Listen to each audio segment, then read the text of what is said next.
Hello दोस्तों, आपका स्वागत है आपके इस अपने यूट्यूब चैनल टारगेट एजुकेशन पे। दोस्तों, हम आज अपनी इस वीडियो में बाल विकास एवं शिक्षा शास्त्र के कुछ और क्वेश्चन पर डिस्कस करेंगे। मेरा पहला वीडियो में मैं कुछ क्वेश्चन पर डिस्कस किया था और ये सेकंड वीडियो है जिस पर हम और डिस्कस करेंगे। यह जो है एग्ज़ाम, जो भी टेट सुपर टेट के एग्ज़ाम की तैयारी कर रहे हैं उनके लिए यह बेनिफिशियल है, तो उनके पास शेयर कीजिए। जो टेट सुपर टेट या फिर एंट्रेंस एग्ज़ाम की तैयारी कर रहे हैं टीचर एलिजिबिलिटी टेस्ट के लिए, देखिए इसमें कौन कौन से क्वेश्चन कैसे कैसे क्वेश्चन आते हैं। जैसे पहला क्वेश्चन है, शिक्षा की किंडरगार्टन पद्धति का प्रतिपादन किसने किया था। शिक्षा की किंडरगार्टन पद्धति का प्रतिपादन किसने किया था। तो इसे 4 ऑप्शन है, आपको बताना है कौन सा ऑप्शन सही है। देखिए, टीपी नन, स्पेंसर, प्रॉवेल या फिर मॉन्टेसरी। दोस्तों, ये टीपी नन ने नहीं दिया था, स्पेंसर ने भी नहीं दिया था। अब मारिया मॉन्टेसरी ने मॉन्टेसरी पद्धति का बताया था, तो मारिया मॉन्टेसरी भी नहीं होगा। तो हमारा सही ऑप्शन होगा प्रॉवेल। प्रॉवेल ने जो बच्चों को बहुत ही प्यार से खेल विधि द्वारा प्राकृतिक वातावरण में पढ़ाने के लिए एक किंडरगार्टन पद्धति का यह जो है प्रतिपादन किया था, जिसमें बच्चों को खेल विधि द्वारा प्राकृतिक वातावरण में सिखाया जाता था। खेल खेल में सीखने की प्रक्रिया होती थी। तो फ्रावेल इसका सही ऑप्शन होगा, सी फ्रावेल। अगला क्वेश्चन देखते हैं। एक अभिभावक आपसे विद्यालय में मिलने कभी नहीं आता है, तो आप क्या करेंगे। ऐसे अभिभावक के लिए क्या करेंगे। जैसे अब बच्चे की उपेक्षा करेंगे, यानी जिसके अभिभावक है उस बच्चे की उपेक्षा करेंगे, या अभिभावक को पत्र लिखेंगे, या आप स्वयं मिलने जाएंगे, या बच्चे को दंड देंगे। तो दोस्तों, बच्चे की उपेक्षा नहीं कर सकते हैं आप। अभिभावक को पत्र भी नहीं लिखेंगे, क्योंकि पत्र लिखना सही नहीं है। कभी कभी टीचर्स मीटिंग होती है, तो टीचर अभिभावक की मीटिंग होती है, तो ऐसे भी अभिभावक होते हैं जो कभी भी बच्चों के इस तरह के मीटिंग में नहीं आते हैं, यानी कि आपसे मिलने नहीं आते हैं, स्कूल में नहीं आते हैं। तो पत्र भी नहीं लिखेंगे, बच्चों को दंड भी नहीं देंगे, आप उनसे स्वयं मिलने जाएंगे। हो सकता है उनका कुछ पर्सनल इशू हो, कुछ जो है अपने पर्सनल कुछ काम हो जिसकी वजह से वो व्यस्त रहते हों। तो ऐसे अभिभावक से बहुत कम ही 1-2 अभिभावक होते हैं जो आपसे विद्यालय में मिलने नहीं आते हैं बार बार बुलाने पर भी। तो हम ऐसे अभिभावक से मिलने स्वयं जाएंगे। तो सी नंबर ऑप्शन सही होगा, आप स्वयं उनसे मिलने जाएंगे। अगला क्वेश्चन देखते हैं। निम्न कक्षाओं में शिक्षण की खेल विधि आधारित है। निम्न कक्षाओं में शिक्षण की खेल विधि किस पर आधारित है, आपको ये बताना है। 4 ऑप्शन है। शारीरिक शिक्षा कार्यक्रमों के सिद्धांत पर, शिक्षण के विधियों के सिद्धांत पर, विकास एवं वृद्धि के मनोवैज्ञानिक सिद्धांत पर, या फिर शिक्षण के सामाजिक सिद्धांत पर। तो आप भी कमेंट करके बताइए इसका सही ऑप्शन क्या हो सकता है। निम्न कक्षाओं में शिक्षण की खेल विधि किस पर आधारित है, यानी छोटे कक्षाओं में। तो दोस्तों, शारीरिक शिक्षा कार्यक्रमों के सिद्धांत पर तो होगा ही, शिक्षण की विधियों के सिद्धांत पर भी होगा, लेकिन इसमें बेस्ट ऑप्शन जो है हमारा यह विकास एवं वृद्धि के मनोवैज्ञानिक सिद्धांत पर। हमारा बेस्ट ऑप्शन इसमें चूज करना है। तो हमारा बेस्ट ऑप्शन होगा विकास एवं वृद्धि के मनोवैज्ञानिक सिद्धांत पर। निम्न कक्षाओं में शिक्षण की खेल विधि आधारित है, तो विकास एवं वृद्धि के मनोवैज्ञानिक सिद्धांत पर। चलिए देखते हैं अगला क्वेश्चन। डिसलेक्सिया संबंधित है। डिसलेक्सिया किससे संबंधित है, आपको बताना है। 4 ऑप्शन है। मानसिक विकार से, गणितीय विकार से, पठन विकार से, या फिर व्यवहारिक विकार से। दोस्तों, ये मानसिक विकास से नहीं होगा। गणितीय विकार से डिसकैलकुलिया होता है। डिसकैलकुलिया जो होता है वो गणितीय विकार से, यानी कैलकुलेशन में बच्चों की गड़बड़ी होती है, बच्चे सही से कैलकुलेशन समझ नहीं पाते हैं। तो डिसकैलकुलिया गणित यानी कैलकुलेशन से संबंधित है, तो डिसकैलकुलिया इसका होता है। डिसकैलकुलिया, तो यह भी नहीं होगा, डिसकैलकुलिया भी नहीं होगा, तो यह भी गलत है। पठन विकार हमारा होगा। पठन विकार से डिसलेक्सिया संबंधित, यानी कि बच्चे सही प्रकार से पढ़ नहीं पाते हैं, पढ़ने में उनको प्रॉब्लम होता है, तो डिसलेक्सिया जो है पठन विकार से संबंधित है। यह भी गलत होगा, व्यवहारिक विकार से नहीं होगा।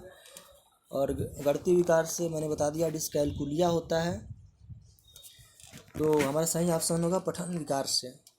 डिसलेक्सिया संबंधित है, पठन विकार से है। तो दोस्तों इस प्रकार ये क्वेश्चन जो है विकार वाला क्वेश्चन अक्सर एग्जाम में पूछ देता है। डिसलेक्सिया हो या फिर डिस्कैलकुलिया हो या फिर और भी होते हैं मानसिक विकार, शारीरिक विकास विकार, या फिर जो भी देखने संबंधित विकार, तो विकार संबंधित क्वेश्चन एक आता है ज़रूर। तो इसको आप हर प्रकार के क्वेश्चन इसमें विकार संबंधित देख लेंगे। अगला क्वेश्चन देखते हैं। विशेष रूप से ज़रूरतमंद बच्चों की शिक्षा का प्रबंध होना चाहिए। जो विशेष रूप से ज़रूरतमंद बच्चों का शिक्षा का प्रबंध कहाँ होना चाहिए, तो आपको बताना है सही ऑप्शन क्या है। दूसरे सामान्य बच्चों के साथ में होना चाहिए, या फिर विशेष विद्यालय में होना चाहिए, या विशेष विद्यालयों में विशेष बच्चों के विकसित विधियों द्वारा होना चाहिए, या विशेष विद्यालय में विशेष शिक्षकों द्वारा होना चाहिए। तो दोस्तों मैंने पहले अपने वीडियो में बताया था कि समावेशी शिक्षा के अंतर्गत सरकार ने दूसरे सामान्य बच्चों के साथ ही सभी बच्चे, चाहे वो किसी प्रकार से विकार से संबंधित हो, उनको दूसरे बच्चों के साथ ही उनका पढ़ने का व्यवस्था किया गया है। तो यह जो है पहला ऑप्शन सही होगा, दूसरे सामान्य बच्चों के साथ, चाहे वो दिव्यांग बालक हो चाहे वो अपंग बालक हो, वह जो है दूसरे बच्चों के साथ ही अपना ज्ञानार्जन अध्ययन करेंगे, स्कूल आएंगे और क्लास में बैठेंगे। तो विशेष रूप से ज़रूरतमंद बच्चों को आप यानी टीचर को ही उनके जो भी आवश्यकता की चीज़ें होती है बच्चों की, जिस प्रकार से वो समझ नहीं पाते हैं, जैसे उनको कुछ अलग प्रकार के TLM की ज़रूरत पड़ती है, तो आपको ही उस बच्चे के अकॉर्डिंग ढलना पड़ेगा और आपको उसके अकॉर्डिंग ढल करके उसके स्तर पे जा करके आपको पढ़ाना होगा। दूसरे सामान्य बच्चों के साथ में उनका व्यवस्था होना चाहिए। अगला क्वेश्चन देखते हैं। अधिगम के प्रक्रम में अभिप्रेरण क्या है? अधिगम के प्रकरण में अभिप्रेरण क्या हो सकता है? सीखने वालों की स्मृति तेज बनाता है, पुराने अधिगम से नए अधिगम को विभेदित करता है, एक देशीय रूप से सोचने में सीखने वाले को प्रस्तुत करता है, नए सीखने वालों के अधिगम के लिए रुचि सृजन करता है। तो आपको बताना है यह कौन सा ऑप्शन सही होगा। जल्दी से कमेंट करके बताइए इसका ऑप्शन कौन सा सही हो सकता है। कि अधिगम जो होता है, अधिगम के प्रक्रम में अभिप्रेरण क्या करता है? तो नए सीखने वालों की स्मृति तेज करता है, यह तो होगा ही, लेकिन इसमें बेस्ट ऑप्शन होगा क्या? नए सीखने वाले में अधिगम के लिए रुचि सृजन करता है। नए सीखने वाले में अधिगम के लिए रुचि सृजन करता है, यानी कि अधिगम प्रक्रम में अभिप्रेरण जो होता है, जो भी हम मोटिवेट करते हैं, तो नया सीखने के लिए बच्चों को मोटिवेट करते हैं। तो डी नंबर ऑप्शन सही होगा। अगला क्वेश्चन देखते हैं। कक्षा 5 के न्यून दृष्टि वाले बच्चों को निम्न क्या कर सकते हैं? निम्न स्तर के कार्य करने के लिए माफ़ करना उचित है, या फिर उनके दैनिक कार्य में उनके माता पिता तथा मित्रों की सहायता करनी चाहिए, या फिर अगला ऑप्शन है कक्षा में सामान्य रूप से बर्ताव करना चाहिए एवं ऑडियो CD के जरिए सहायता प्रदान करनी चाहिए, या कक्षा में विशेष बर्ताव करना चाहिए। कक्षा 5 के न्यून दृष्टि वाले बच्चों के लिए क्या करना चाहिए आपको बताना है कि इसका सही आंसर क्या होगा। तो दोस्तों ऐसे बच्चों के लिए आपको कक्षा में समान रूप से बर्ताव करना चाहिए, ऑडियो CD के जरिए सहायता प्रदान करना चाहिए। ऑडियो CD के जरिए आपको ऑडियो विजुअल के जरिए आप कोई भी हो, चाहे बच्चा हो चाहे किसी भी स्टेज का बच्चा हो, वो ऑडियो विजुअल वीडियो के जरिए बहुत ही अच्छे तरीके से सीख सकता है। तो न्यून दृष्टि वाले बच्चों के लिए ऑडियो वीडियो CD का प्रयोग करना चाहिए। निम्न स्तर के माफ़ करना उचित यह नहीं होगा, यह भी नहीं होगा। तो वह जो है हमारा होगा कक्षा में समान रूप से बर्ताव करना चाहिए और ऑडियो वीडियो CD के जरिए सहायता प्रदान करना चाहिए। अगला क्वेश्चन देखते हैं। असंगठित घर से आने वाला बच्चा सबसे अधिक कठिनाई का अनुभव करेगा। असंगठित घर से आने वाला बच्चा सबसे अधिक कठिनाई का अनुभव करेगा। किसमें अनुभव करेगा? तो आपको बताना है इसका सही आंसर क्या होगा। सुनिर्मित पाठों में, स्वतंत्र अध्ययन में, नियोजित निर्देशन में या अभ्यास पुस्तिकाओं में। दोस्तों, असंगठित घर से आने वाला बच्चा सबसे अधिक कठिनाई का अनुभव जो है स्वतंत्र अध्ययन में करेगा। स्वतंत्र अध्ययन में, क्योंकि वह क्या होता है कि उनके घर का माहौल सही नहीं होता है, तो स्वतंत्र अध्ययन वो जो है खुले रूप से अध्ययन नहीं कर पाएगा। उसके दिमाग में क्या होता है, बहुत सारी चीज़ें, घर की चीज़ें चलती रहती है। तो हमारा बी नंबर ऑप्शन सही होगा। इसलिए हम कहा जाता है कि घर का माहौल अच्छा रखना चाहिए कि बच्चों पर उसका पूरा प्रभाव न पड़े। तो दूसरा नंबर ऑप्शन सही होगा। स्वतंत्र अध्ययन में उसको परेशानी होगा, कठिनाई का अनुभव करेगा। अगला क्वेश्चन देखते हैं। आप देखते हैं कि एक छात्र बुद्धिमान है, तो आप क्या करेंगे? उसके लिए आप क्या करेंगे? कुछ बच्चे देखते हैं आप क्लास में कि कुछ बच्चे बहुत ज़्यादा बुद्धिमान होते हैं, कुछ सामान्य बुद्धि के होते हैं, कुछ निम्न बुद्धि के होते हैं। तो उसके लिए जो अधिक बुद्धिमान है उसके लिए आप क्या करेंगे? 4 ऑप्शन है। उसके साथ संतुष्ट रहेंगे, उसके अतिरिक्त गृह कार्य नहीं देंगे, वह जैसे अधिक प्रगति कर सके उस तरह से अनुप्रेरित करेंगे, या फिर उससे अभिभावकों को सूचित करेंगे कि वह बुद्धिमान है। दोस्तों, उसके साथ संतुष्ट नहीं रहेंगे, यह जो है ऑप्शन गलत है। उसे अतिरिक्त गृह कार्य भी नहीं देंगे, नॉर्मल बच्चों की तरह गृह कार्य देंगे। वह जो है वह जैसे अधिक प्रगति कर सके उस तरह से अनुप्रेरित करते हैं।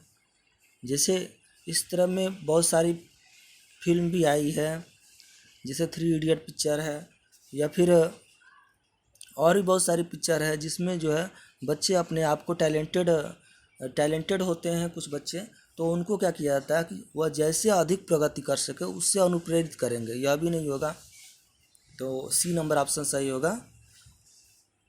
उसको और अधिक अनुप्रेरित करेंगे, तुम ये, हाँ बेटा तुम और अच्छे से कर रहे हो, और अच्छे से करो और आगे बढ़ोगे, इसको जो है आप बोल करके उसको अभिप्रेरित करेंगे। तो सी नंबर ऑप्शन सही होगा। अगला क्या है? श्यामपट्ट को शिक्षण सामग्री के किस समूह में अंतर्मुक्त किया जा सकता है? यानी कि श्यामपट्ट जो होता है उसको शिक्षण साधन सामग्री के किस समूह में अंतर्मुक्त किया जा सकता है? तो यानी कि दृश्य श्रव्य साधन द्वारा, या दृश्य साधन द्वारा, या श्रव्य दृश्य साधन दोनों, यह इनमें से कोई नहीं। श्यामपट्ट जो होता है वह जो है दृश्य साधन होता है, तो वह जो है बी नंबर ऑप्शन सही होगा, दृश्य साधन होगा, श्रव्य दृश्य नहीं होगा। उसमें बच्चे जो है श्यामपट्ट जो होता है दृश्य साधन के अंतर्गत आता है, तो यह जो है हमारा बी नंबर ऑप्शन सही होगा, दृश्य साधन। तो दोस्तों, मेरे इसी प्रकार के वीडियो को देखने के लिए मेरे चैनल को लाइक कीजिए, सब्सक्राइब कीजिए, अपने दोस्तों में शेयर कीजिए। जो भी इस प्रकार के टीचर से संबंधित एग्ज़ाम को देना चाहते हैं या फिर तैयारी कर रहे हैं, उनके लिए यह इम्पोर्टेंट होगा। तो धन्यवाद, मेरे वीडियो को देखने के लिए बहुत बहुत धन्यवाद।